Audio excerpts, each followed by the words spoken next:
지금 가장 뜨거운 이슈만을 골라 핵심만 살펴보는 이슈 따라잡기 시간입니다. 네, 관련 이슈 짚어주기 위해서 공감과 논쟁 정책센터 장성철 소장 나오셨습니다. 어서 오세요. 어서 오십시오.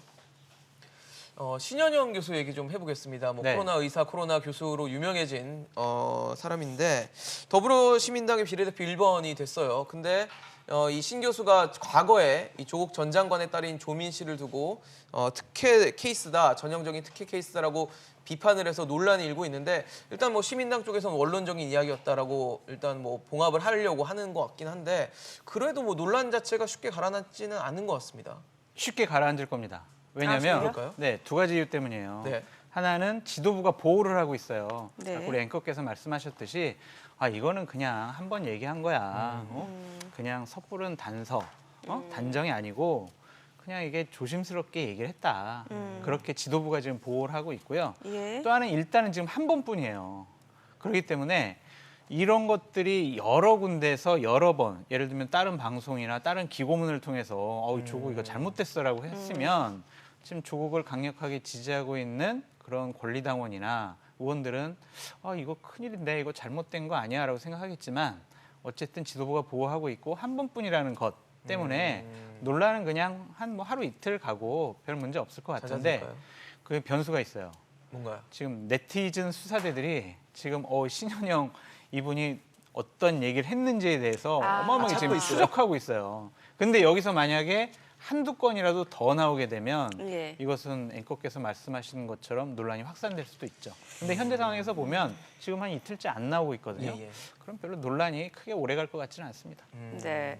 자, 그리고 열린민주당 그 비례대표 후보인 최강욱 전 청와대 공직기강 비서관이 윤석열 검찰총장을 정조준했단 말이죠. 그러니까 이 최 전 비서관이 이런 얘기를 했어요. 어린아이들이 받은 표창장에 표창장 하나에 수십 명의 검사를 투입했다. 이런 표현을 썼단 말이죠. 이 발언 어떻게 보셨나요? 잘못된 발언이죠. 잘못된 발언이다. 지금 표창장 하나에 검사 수십 명을 투입한 게 아니잖아요. 정경심 교수는 13개의 범죄 혐의로 기소를 당했고 예. 조국 전 장관은 11개 범죄 혐의로 기소를 당했어요. 그리고 최광욱 비서관은 지금 어떠한 혐의를 받고 있냐면 아들 인턴 증명서를 허위로 작성을 해서 예. 아들의 대학 입시 비리에 가담을 했다. 그러한 인턴 증명서를 발급을 해주고 나서 조국 장관에 의해서 청와대 공직기강 비서관으로 발탁이 됐어요. 그래서 이게 인턴 증명서 해줘가지고 공직기강 비서관 된 것은 결국 매간매직 아니냐. 이러한 의심까지도 받고 있거든요. 본인 자체가 그런 의심을 받고 있는 상황이네요. 그렇죠. 그렇기 때문에 이제 윤석열 총장의 검찰로부터 기소를 당했는데 상당히 저는 문제가 되는 건 뭐냐면요. 저분이 공직기강 비서관을 했잖아요. 그러네요. 하필이면. 그러면은 법과 원칙을 지켜야 돼요. 그런 분이 이 집권 세력이 검찰 개혁의 핵심이라고 한 공수처라는 것을 자기의 사적 보복 수단으로 지금 이용하려고 하는 거예요. 네. 내가 당선되기만 해봐라. 1호 공수처의 수사 대상은 윤석열 총장 당신이 될 거야. 이런 식으로 공격을 하고 있거든요. 네. 이것도 상당히 문제가 있어요. 왜냐하면 본인이 청와대 공직기강 비서관으로 있을 때 윤석열 총장이 검찰총장으로 적당한 것이냐라는 인사검증을 하는 멤버였거든요. 그때는 문제가 없었다라고 생각을 해가지고 검찰총장으로 추천을 했는데 지금 와서 문제가 있다? 이것은 의도가 있어 보이는 거죠. 이건 또 어떤 문제가 있냐면 작년 인사청문회 때 윤석열 총장의 장모의 그런 허위 은행 잔고 때문에 상당히 야당에서는 문제 제기를 했어요. 맞습니다. 그때 여당의 박주민 의원은 문제 없다. 이미 법으로부터 다 판결 난 거다. 왜 이거 가지고 문제 삼냐. 이런 식으로 자기네들이 보호했거든요. 예. 근데 지금 와서 저렇게 공격을 하고 있는 것은 부끄러움과 염치를 모르는 행동이다라는 생각이 듭니다. 논란이 좀 이어질 것 같다는 이어질 생각이, 거예요. 왜냐하면 보이네요. 저분이 현재의 열린 민주당의 지지율을 보면 예. 당선이 될 것 같아요. 국회의원으로 아. 비례대표 후보로. 비례 2번이죠 지금. 그렇죠. 그러니까 되게 국회가 시끄러울 것 같다는 생각이 듭니다. 네.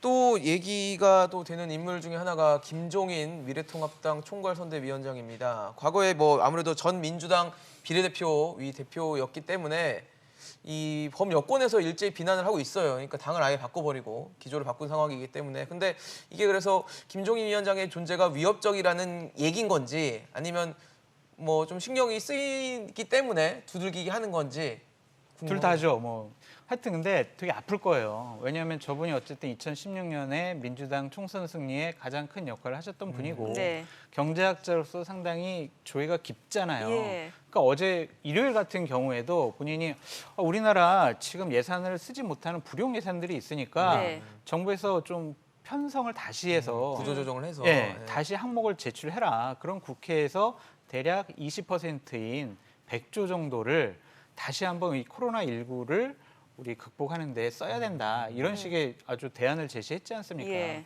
그런 것에 대해서 상당히 이제 우려하는 거죠. 아, 저번에 또 메시지가 이번에 못 살겠다 갈아보자. 이런 식이잖아요. 그렇죠. 그러니까 예. 메시지는 아주 단순해야 되는데 저분이 아주 선거에 동물적인 감각이 있는 것 같아요. 그러니까요. 그렇게 단순화시켜서 얘기를 하고 경제적인 대안을 제시하니까 민주당으로서는 상당히 좀 아프고 그렇죠. 귀찮을 존재인 것 같아요. 신경 예. 쓰이겠네요. 그래서 이제 이인영 원내대표 같은 경우에는 문재인 저 선대위원장의 저런 제안에 대해서 김종인 선대위원장. 김종인 선대위원장의 제안에 대해서 상당히 이거 당신이 대안을 더 많이 제시를 해라. 이런 정치 공세하지 마라. 이런 식으로 공격을 하고 있는데 저는요 이 부분이 있잖아요. 지금 야당과 여당이 지금 절호의 기회예요. 예. 그러니까 코로나19에 뭐 긴급 생활 자금을 국가에서 처음으로 주고 있잖아요. 그러니까요. 이런 거에 대한 건전한 논의가 시작될 수 있는 좋은 찬스예요. 예. 지금 어제도 문재인 대통령께서 100조 정도 얘기를 하셨잖아요. 야당이 막 반대하고 사회적 갈등, 정치적인 갈등이 확산되면 못 받는 국민들은 이게 뭐야? 왜 나는 안 줘? 왜 100만 원밖에 안 줘? 이럴 수도 있어요. 근데 그런 것들을 여야가 정치권에서 좀 합의를 하고 얘기를 나누고 논의를 그러게요. 해서 좀 더 좋은 방안을 마련할 수 있잖아요. 그러니까 여당 같은 경우에는 국정 운영에 무한 책임이 있잖아요. 네. 그러니까 야당의 저러한 대안 제시나 비판에 자꾸 정치 공세하지 마 이런 식으로 하지 말고 논의의 장을 만들었으면 좋겠어요. 그러게요. 어쨌든 받을 건 지금 받고 그럼요. 좀 수정할 거 수정해서 그렇죠. 좋은 안이 나오는 게 제일 좋은 거잖아요. 그렇죠. 그러니까 지금 미중의 위기 상황이니까 좀 여당이 넉넉한 마음을 가졌으면 좋겠다. 아무리 선거를 앞두고 있지만 네. 그렇게 말씀드려요. 지금 이제 4월 15일 한 2주 앞으로 네. 다가왔어요. 그런데 민주당하고 통합당 지지율 격차가 좀 벌어진 많이 것 났어요. 같아요. 14.6%포인트. 이게 리얼미터 여론조사거든요. 네. 통합당 입장에서는 그러면 2주 동안 뭔가 좀 빠르게 이 격차를 줄일 만한 그런 카드가 있어야 될 것 같은데. 통합당은 이제 큰일 났죠. 여론조사만 예. 보면. 그러니까요. 근데 본인들은 조금 위안을 삼는 게 있어요. 한 3가지 이유인데 예. 하나는 우리 당 여의도 연구소의 여론조사는 달라. 되게 지금 좁혀져 있거나 우리가 이기고 있는 곳도 있어. 라고 얘기를 하고 있고 또 하나는 총선 전에 했던 여론조사는 한 번도 맞은 적이 없어. 항상 여당에게 유리하게 나와. 대략 10% 이상의 바이어스가 있어. 라고 이제 생각을 하는 거고 또 하나는 우리에겐 샤이보수층이 있다. 숨어 있는 표가 있다. 그렇기 때문에 지금 대략 10%의 차이가 있는 곳은 접전이고 이번에 지금 여론조사에서 나오는 것처럼 각 지역과 비례대표 정당에 있어서 투표에 있어서 우리가 그렇게 밀릴 것 같지 않다라는 그런 생각을 하고 있는데 전통적으로 제가 여론조사 선거를 앞두고 여론조사한 것을 보고 예. 판단을 해보면 3가지 계층에서 좀 우위를 점하는 쪽이 선거에서 결국에 이기더라고요. 어딘가요? 네. 그러니까 그게 어디냐면 주부층, 아, 자영업층, 그다음에 60대 이상 네. 요런 3가지 계층에서 좀 유리한 쪽이 선거에서는 이겼는데 이번에 한번 앵커님들도 한번 좀 살펴보세요. 그러게요. 주요한 관점으로 좀 네. 보면 재미가 있을 것 같다는 생각이 좀 듭니다. 또 황교안 대표 얘기를 또 해볼게요. 황교안 대표가 이제 무소속 출마자들에게서 영구 복당은 안 된다, 불허한다라는 강력한 조치를 꺼내 들었어요.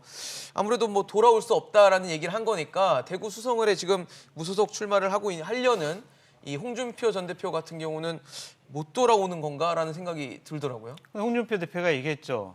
황교안 대표 당신 종로에서 떨어지면 당신부터 아웃이야. 무슨 저런 소리를 해. 이제 이런 식으로 반박을 했는데 결국에는 저거는 2가지 의미가 있어요. 하나는 지금 공천이 어느 정도 좀 잘못돼가지고 미래통합당의 각 지역에서 무소속 후보들이 난립하고 있어요. 그러니까요. 그러니까 당신들 무소속 후보들 좀 이제 출마하지 말고 보수파 이렇게 통합하는데 집결하는데. 조금 좀 이제 출마를 하지 말아라라는 그런 경고의 차원이고 또 하나는 홍준표 대표에 대한 견제 차원도 있는 것 같아요. 네. 그러니까 홍준표 대표가 다시 배지를 달아서 국회로 돌아오면 네. 강력한 대권의 경쟁자가 생기잖아요. 그렇죠. 네. 그러니까 우리 지지층이 얘기하는 거죠. 통합당 지지하는 분들 홍준표 대표는 출마해서 당선돼서 통합당에 입당을 안 시킬 테니까 저 사람 찍지 말고 그냥 우리 당 후보를 찍어줘라고 하는데 저 황교안 대표가 얘기한 당원 당규 개정에서 복당을 불허하겠다라는 것은 지키지 못할 약속이에요.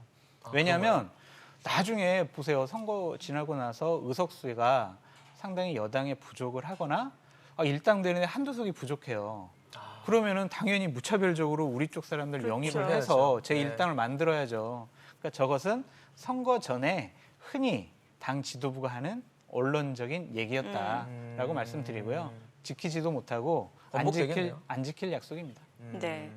그 총선 전에 그 재외국민 투표를 하게 되잖아요. 그런데 지금 코로나19 때문에 25개국 재외선거 사무를 6일까지 중단한다고 밝혔어요. 그렇죠. 이러면은 재외국민들 투표 자체가 쉽지 않은 상황이 된 거잖아요. 투표가 쉽지 않아요. 지금 예. 25개국의 41개 곳이 지금 재외선거 사무 중단을 지금 예고했는데 네. 제가 봤을 때는 저건 이제 시작에 불과하다라는 생각이 들어요. 더 확대가 될 수도 있겠네요. 그럼요. 왜냐하면 지금 코로나가 외국에서는 엄청나게 좀 확산되고 있지 않습니까? 그러니까요. 예. 확산되면은 기본적으로 그 나라에서 투표하러 이동하는 거를 지금 제한하겠죠. 통제하잖아요. 그렇기 때문에 저거는 시작에 불과하고 대략 지금 설명해드리면 17만 1,000명이 나 이번에 투표하겠어요라고 신청을 했어요.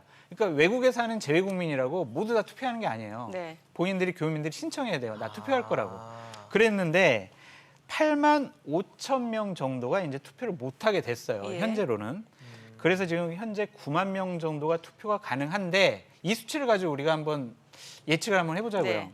2016년도 20대 총선 때요. 예. 대략 41%가 투표를 했어요. 재외국민 중에서. 재외국민의 예. 재외국민의 41%가 투표를 했는데 그때는 이제 41%가 투표를 했고 지금 우리가 대략 9만 명이 투표가 가능하다고 했을 때 네. 네. 20대의 그 투표 비율을 비교해 보면 대략 4만 명이 투표하게 되거든요. 네. 근데 어쨌든 우리는 더 줄어들 거라고 생각을 하잖아요. 투표율이.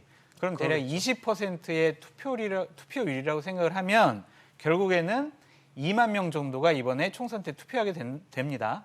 근데 이것을 전국 지역의 253개 지역구로 나눠보면 지역구당 대략 80명이에요. 예. 그러니까 이 80명이 과연 지역 선거에 있어서 당락을 바꿀 수가 있느냐? 그 부분은 우리가 생각을 해봐야 되는데 20대 총선에서 대략 200표 차이로 선거의 당락이 바뀐 곳이 대략 전국적으로 12곳입니다. 네. 12곳. 예, 그래서 이제 이 80명 수준이라는 것은 상당히 좀 그것도 줄어들 거는 같은데 이번에 재외국민 투표 선거에 별 영향 없을 것 같다라는 생각이 듭니다. 그럼 뭐 여야 누구한테 뭐 손해가 나거나 뭐 이득이 되거나 이런 정도의 규모는 아니라는 말씀. 여당에는 손해예요. 왜냐하면은 역대 선거를 우리가 비교해 보면은요, 네. 대통령 선거, 총선, 지방 선거 다 비교해 보면 항상 이 민주당 쪽에 유리했어요. 여당이 아니라 민주당이요? 민주당에 유리했어요. 상당히 유리했어요. 그러니까 예를 들면 2017년도 대선 때 같은 경우에는요, 문재인 대통령에게 대략 65%의 지지율을 보냈어요. 이런 것은요, 만약에 총선 때 그런 지지율이 나오면은 상당히 이제 당락을 좌우하죠. 그렇죠. 근데 이번에는 재외국민 투표를 못하고 상당히 투표율도 낮아지기 때문에 네네. 여당에게는 마이너스한 악재라고 요인이다라고 볼 수 있네요.